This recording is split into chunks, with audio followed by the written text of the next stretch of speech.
Okay. Bill, can you hear us? Bill Jacobs?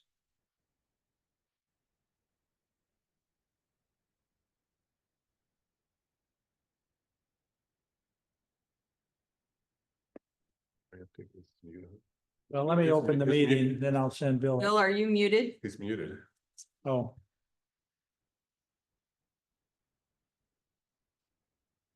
I can hear you. okay, there we go. All righty, thank you. Welcome, everyone. It's Monday, November 25th, 2024, and time for our regularly scheduled city council meeting. Clerk, certify the meeting notice, please. This meeting has been noticed in accordance with Idaho Code 74-204. Call the roll, please. Councilmember Jacobs? Here. Councilmember Jorgensen? Yes. Councilmember Page? Here. Councilmember Rasmussen? Here. Thank you. If you join me in the Pledge of Allegiance. I pledge allegiance to the flag of the United States of America and to the republic for which it stands, one nation, under God, indivisible, with liberty and justice for all.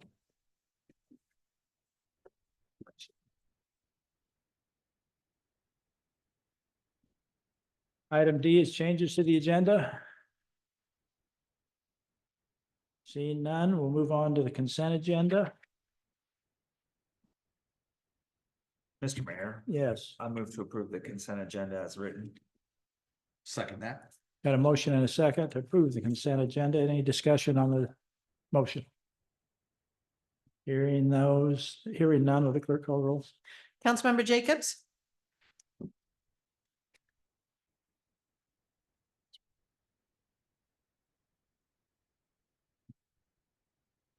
Councilmember Jacobs? Yeah. Councilmember Jorgensen? Yes. Councilmember Page? Yes. Councilmember Rasmussen? Yes. Okay, thank you. We'll move down. Motion carries. Thank you. We'll move down to special business. Small business Saturday proclamation. I didn't print that out. Let me find it here.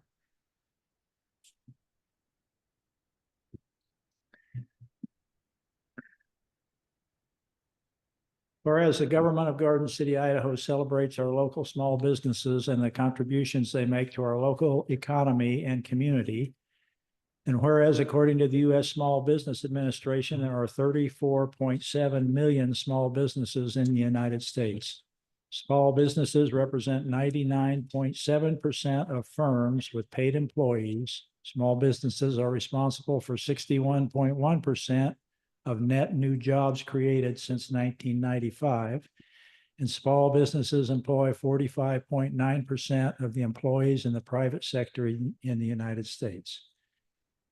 And whereas 68 cents of every dollar spent at a small business in the United States stays in the local community, and every dollar spent at small businesses creates an additional 48 cents on local business activity as a result of employees and local businesses purchasing local goods and services. And whereas 59% of U.S. consumers aware of Small Business Saturday shopped or ate at a small independently owned retailer or restaurant on Small Business Saturday 2023. And whereas Garden City, Idaho supports our local businesses that create jobs, boost our local economy, and preserve our communities. And whereas advocacy groups, as well as public and private organizations across the country, have endorsed the Saturday after Thanksgiving as Small Business Saturday. Now therefore, I, John G. Evans, Mayor of Garden City, Idaho, do hereby proclaim November 30th, 2024 as Small Business Saturday, and urge residents of our community and communities across the country to support small businesses and merchants on Small Business Saturday and to shop small businesses throughout the year. Dated this 25th day of November, 2024.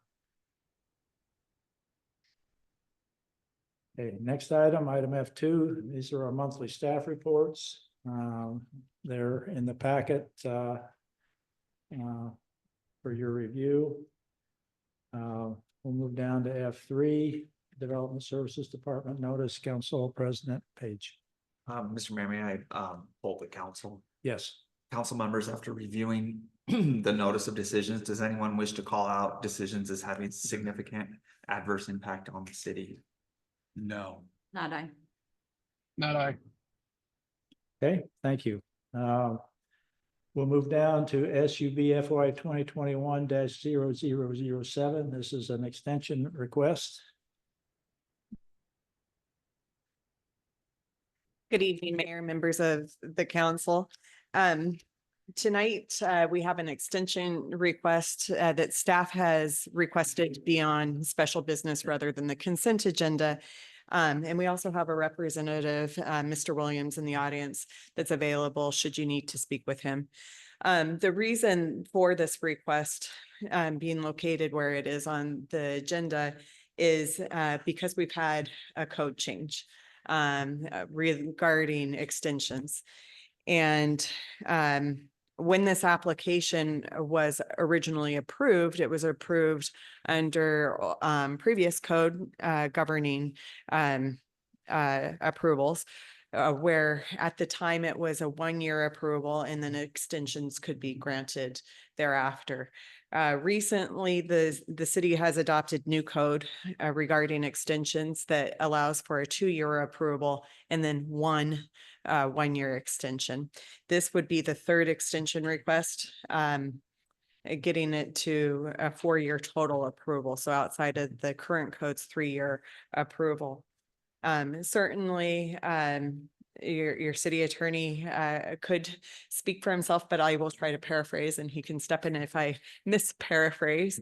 But in discussions with him, he has indicated that it would be the city could review this under the previous code for which the application was originally approved regarding extensions. And with that, and another, I guess one thing to note is that the good cause or force majeure that the applicant has indicated is really based on the economy and inflation, as well as inflation and interest rates, as well as relocating an irrigation lateral. It should also be noted that the construction plans were approved in November of 22. So they do have approved construction plans as well. They just haven't filed for the legal lines with Ada County at this point in time. Okay, so as I understand it, since they started under the old code, they need, it's our opinion that they should, staff, all that they should finish the project under the code in which they started. So that's why it's on the agenda. Everything from the date that comes in from the date that we changed the code, adopted and published it, would be treated under the new code, which is 2-year initial approval and one-year extension. So staff level, we're asking the council to consider approving the administrative interpretation that I just outlined, which is they started under one code and changing codes in the middle of a project, particularly when they have approved construction plans. Let them get it built. I do have a question for the applicant. And Mayor, while the applicant's making his way, one other point of clarification that I would like to make for your consideration tonight, should you move and find it appropriate to use the previous code, the draft decision that's in your packet is drafted under the current code that's in effect. And so staff would bring back a revised potential decision document for the consent agenda at the next meeting. Thank you. Hi, thank you. Give us your name and address for the record. Good evening, Mr. Mayor, members of the council. I'm Mike Williams with South Beck and Baird, located 2002 South Vista Avenue in Boise, 83705. Jenna did a great job covering everything based on what we had submitted, and it is due to, I mean, with the economy where it's been, we all know where it's been over the last 4 years with the inflation and the interest rates, and then the election. And I had this upcoming election. Well, the election's finished and we know which direction we're going. With that, I'd stand for any questions you may have. Can you share what direction you're going? I think the question is, are you gonna build this? And Mr. Mayor, yes, sir. Okay, okay, I just wanted to, yeah. I think the city's hoping that we're not gonna have to have more of these extensions, that you'll actually get some dirt turned in the next year. Absolutely, and I understand that. Okay. I just retired from a city myself. Okay, all right. Well, thank you, sir. Anything from the council? Okay. All right, council, the matter is properly before you. Mr. Mayor. Yes. I concur, and I think it is consistent with our historic voting on applications for extensions and other modifications that we apply the original code that the application was came under for review originally. And therefore, based on that assumption, I would consider approval for a 1-year extension. And the confirmation from the applicant to turn dirt in the next year. Yeah, Mr. Mayor, I agree, and I would move for supporting the extension as well. Okay. I can consider your statement of motion. Is that all right, council member? Absolutely. Okay. And we've I got would a second it, from yeah. councilman. Okay, any discussion on the motion? Hearing none, clerk call the roll. Councilmember Jorgensen, Yes. Councilmember Page, Yes. Councilmember Rasmussen, Yes. Councilmember Jacobs. yeah, Okay, great, thank you. Item G1, this is the second reading of ordinance 1048-24. There's a note in the packet about that, with some minor tweaks that Lisa and Charlie have worked out. Do you have anything you need to add, Lisa? No, Mr. Mayor, just the two main items that we made adjustments was on the official bonds and oath, and after further review, we are required by Idaho code to have that in there. But after reviewing that with ICRIM, our insurance coverage covers that bond, surety bond requirements. And then the discussion at the last meeting from the council regarding the powers and duties of the police department. After Charlie and I met, we decided rather than putting in as per the oath, we put in what was in the oath provided under the US Constitution, the Idaho Code, and the Garden City Code. That's providing the police their powers. The oath is just they're agreeing to uphold those. Any questions?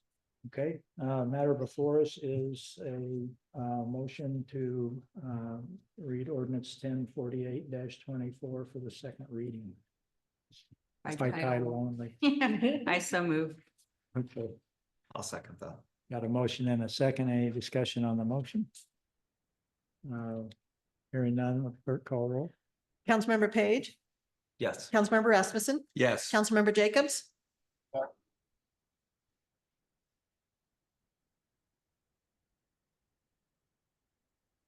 Councilmember Jacobs, yes,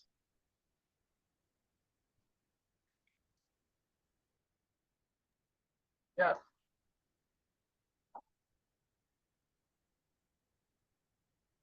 oh, Councilmember Jacobs, yes, Councilmember Jorgensen. Yes. Okay, thank you. All right. Motion carries. Second reading of ordinance 1048-24, an ordinance of the city of Garden City, a municipal corporation of the state of Idaho, amending or repealing Garden City Code Title I Administration, Chapter 3 Definitions, Chapter 4 General Penalties, Section 1 General Penalties, Section 2 Applicability Provisions, Chapter 5 Mayor and City Council, Section 2 Meetings, Section 3 Quorum Attendance of Members, Section 4 Order of Business, Section 5 Ordinances of the City, Chapter 6 Municipal Officers and Employees, Section 1 Appointed City Officers, Section 2 Terms of Officers and Removal, Section 4 Official Bond and Oath, Section 5 Municipal Personnel Policy, Section 6 Duties of Municipal Officers, Chapter 7 Initiative and Referendum, Chapter 8 Police Department, Section 1 Police Department Established Personnel, Section 2 Appointment and terms of officers and members, Section 3 Powers and Duties, Section 5 Reserve Police Officer Restrictions, Chapter 9 Miscellaneous Municipal Provisions, Section 1 Municipal Election Precincts, Section 2, official newspapers, Section 3, municipal depositories, Section 4, compensation plan, Section 5, area of impact, Section 6, annexation petitions, Section 7, city facilities, Chapter 10, industrial development corporation, Chapter 11, fees for Garden City applications, Section 2, general business licensing provisions, Section 3, investigative fees and guest investigation of application, approval, denial of license and appeal, Chapter 12, public library, amending or repealing all ordinances or parts thereof to the extent they conflict with this ordinance, providing all other ordinances included in the official code are still in effect, notwithstanding some provisions thereof being eliminated, providing for a severability clause, approving a summary of the ordinance, and providing an effective date. Thank you. Item B2, this is a third reading of ordinance 1054-24. Just a second here.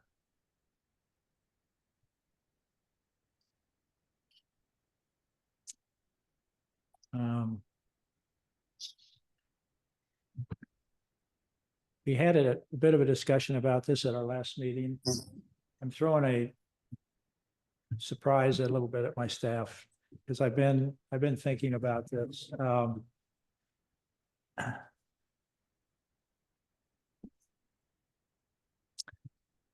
I'm not sure that the mayor should have the authority, unilateral authority, to determine what committees and who's on them.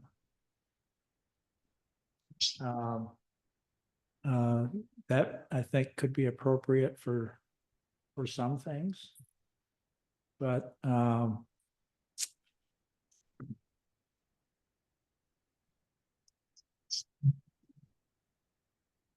going to ask the council if you'd consider tabling this to our next meeting.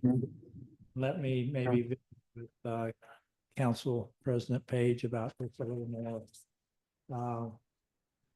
And while I appreciate the confidence that this places in the mayor, there may be good cause to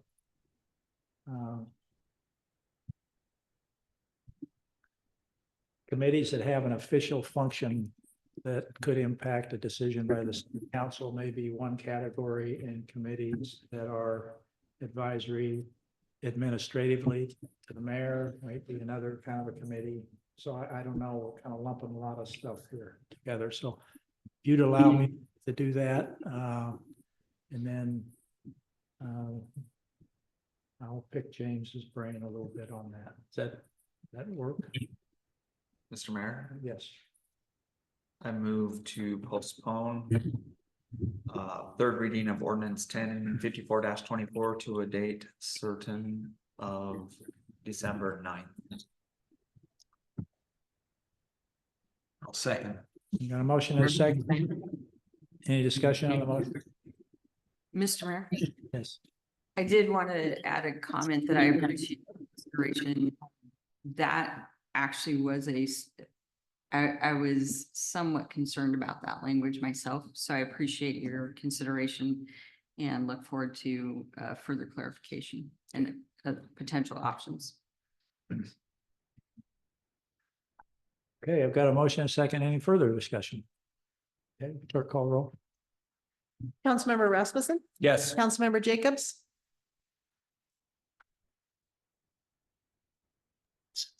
yes, Councilmember Jorgensen? Yes. Councilmember Page? Yes.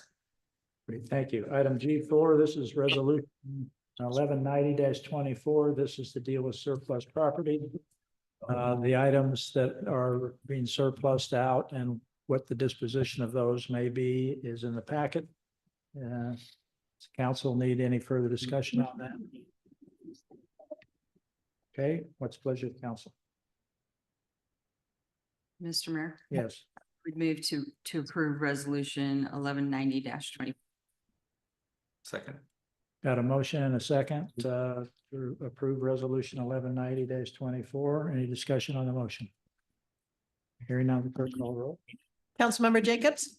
yes, Councilmember Jorgensen? Yes. Councilmember Page? Yes. Councilmember Rasmussen? Yes.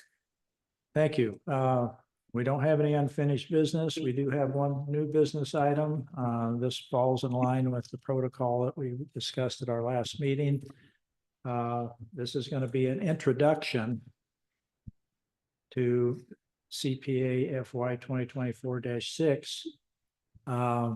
And we'll have a work session on this, but we wanted to introduce this to the council tonight so that you can start thinking about it. I'm sure you saw it in the packet, but there's quite a bit in there. So in an attempt not to, eat the whole apple in one bite, so to speak, we'll do an introduction tonight, and then we'll have a scheduled work session once we begin digesting this before we ask Charlie to put it into ordinance form. So Jenna, it's all yours. Mayor, members of the council, once again, thank you for allowing this time for the introduction. The introduction is, in general, proposed changes to the plan unit development process and triggers that cause that plan unit development process to be utilized by applicants. In essence, basically every single subdivision that comes through the city comes through as a plan unit development. And there are two principal reasons for that. That's the 0-foot setbacks that are being requested to allow for townhome type of developments, as well as more than 4 units on a common drive or a private drive.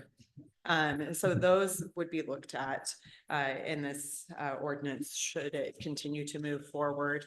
As well as the plan unit development ordinance, at least in my opinion, almost feels like a copy and paste from another jurisdiction, in that the context, the size requirements for residential commercial really don't make sense within the Garden City context.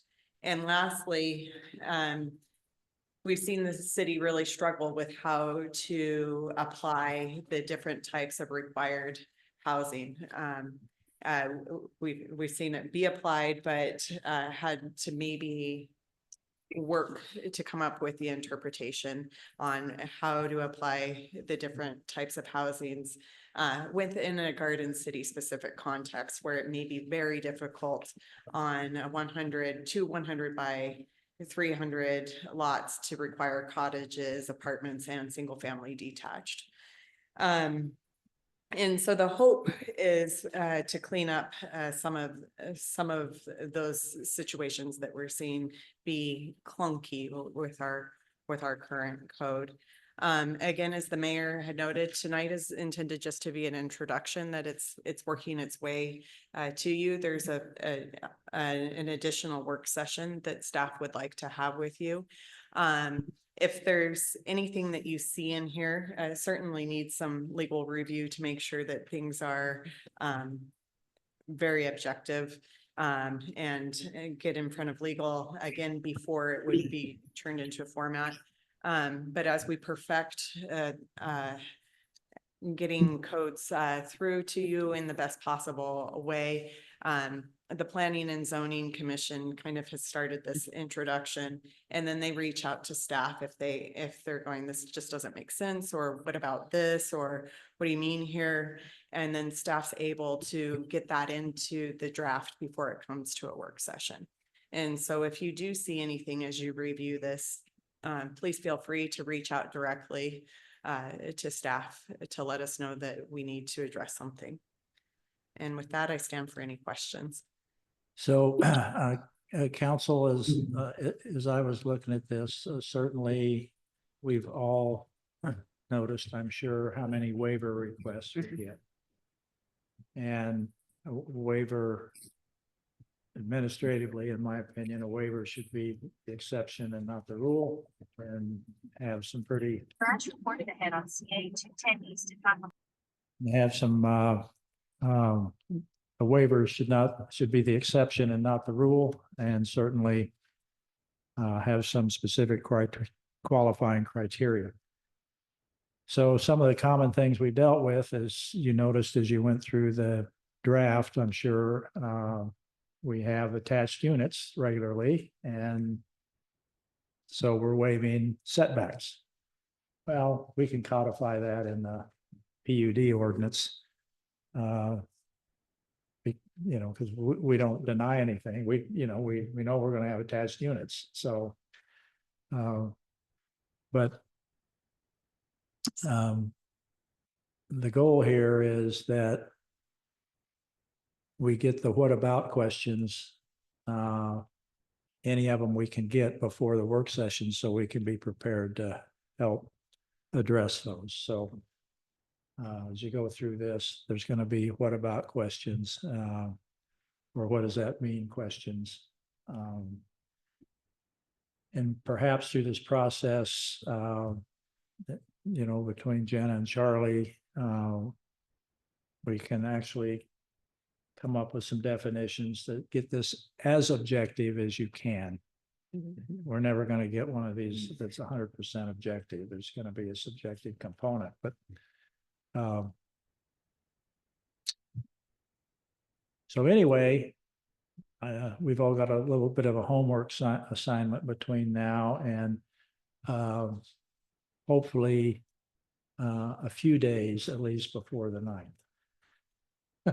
And frankly, if we don't get it done on the 9th, we were doing this, or is this January? Mayor, This is January.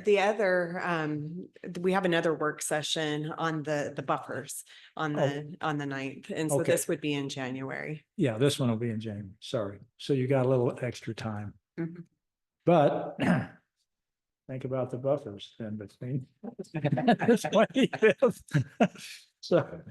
Or the 9th.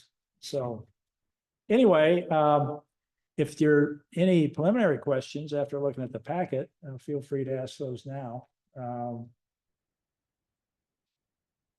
a lot of strike throughs in this, and quite a few things underlined, which is new language. So I'm looking forward to cleaning this one up. So Yeah, Mr. Mayor. yeah. I particularly liked the approach in my time on planning and zoning. It seemed like the variety of housing topic was always a really big one. And so I like the approach that's in the draft so far.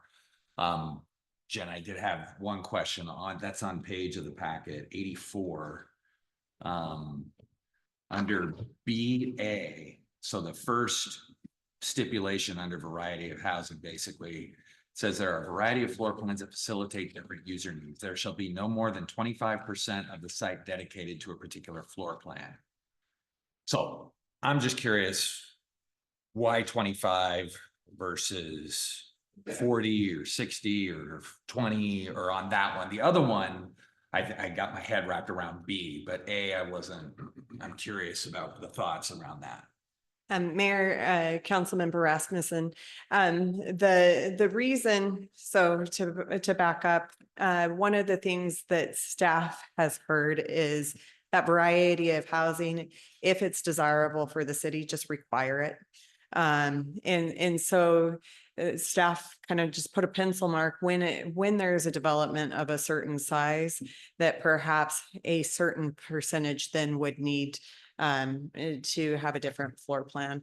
Is there any magic behind that 25%? No, it's just a starting point for discussion. Okay. And staff's rationale was that you may have a development that you do want a predominantly either studio or 3-bedroom, and it may not work to have 40% or 50%, but maybe 10% might be better. 35%, staff doesn't have a key on that. Okay. Thank you. Thank you. You can also give yourselves a little wiggle room if you choose by talking about minimums. Yeah, okay. So, you're going to have Oh, that's a great point. if it's a 14-unit townhouse project, you may only have 2 or 3 floor plans. You may have a 1-bedroom, a 2-bedroom, maybe a 3-bedroom. Right. And what the market is telling the applicant Exactly. numerically, and that's, so my suggestion will be careful about making those Mhm. ratios absolute, because then it jams the staff up, especially on the smaller projects. Yeah. Because then you get into 2 3/4 of this, and so anyway, great observation. Mr. Mayor. Yes. I know this may be a little unusual, but with some of the, and this particular code amendment, is it possible to get a clean version of the proposed, just since there's such extensive strike throughs and inserts, to Sure. look at a clean Sure. and compare it? We'll get that distributed, the next day or two. Understanding that it's not final, but if I could. Right. Give you something to talk about over Thanksgiving dinner. Yeah. Mayor and members of the council, one other thing that I would like to draw your attention to is that the shift in this code already states that a plan unit development isn't intended just to merely deviate or have waivers from the code. But in looking at other ordinances, the way that this is drafted is trying to identify aspirational things that may be more difficult without an incentive. And an example is affordable housing. In the state of Idaho, it's been deemed that it's unconstitutional to require affordable housing. And so having affordable housing be one of the ways that you can meet a plan unit development for incentives of increased density, height, et cetera. One potential is to create affordable housing. There are others. Staff was really trying to find ways to identify other aspirational categories, such as increased natural systems. So if you have additional wetlands or something that you could accommodate on your property, open space, a sustainable building design, like LEED building design. And so that was the intent there, is try to achieve things that may be difficult to otherwise require. Okay.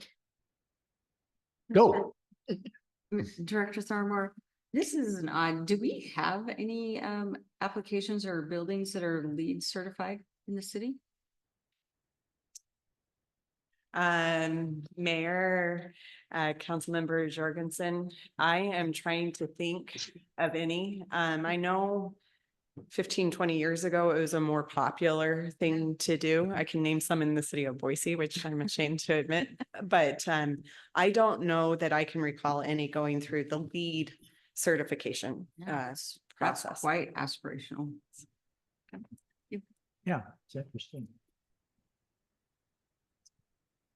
Okay, well, we've got our homework assignment, so this particular one will have the work session, the first meeting in January. I actually have one more question, if that's okay. No, you bet. Within that part of the PUDSE, part of the draft so far. So just as an example, for developments with, this is page 90. For developments with 37,500 square feet or more dedicated to a structure, 4 superior measures shall be provided from at least 2 separate categories. Okay, I just answered my own question. Thank you. My pleasure. Thank you.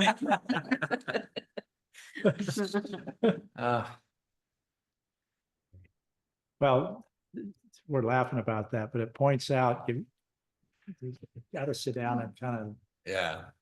of live with this thing for a few minutes. I do at least. So.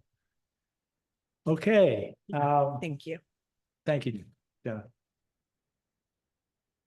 Well, council, that we don't have a need for a work session tonight. So that concludes our business. I'd entertain a motion to adjourn. Mr. Mayor, I move that we adjourn tonight's meeting. I second. A motion and a second. All in favor, say aye. Aye.